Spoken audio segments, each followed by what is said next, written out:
Kapod wantiere wechego, jaod bura ma Saboti Caleb Amisi okwedo tulo kuonde chung' od bura mitime yiero ma adundo kaka Malava, Kasipul kod Mbere North kowacho ni obila ok tim tijgi ma chiwo arita kaka dwarore.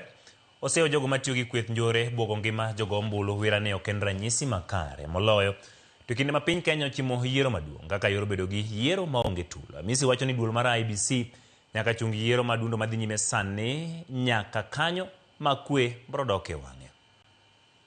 I urge the chairperson of the IBC to take this matter with utmost urgency to prioritize the protection of human life, adherence to the law, preservation of public peace in all areas that are conducting election today by postponing the ongoing by-elections up to a time when peace prevails.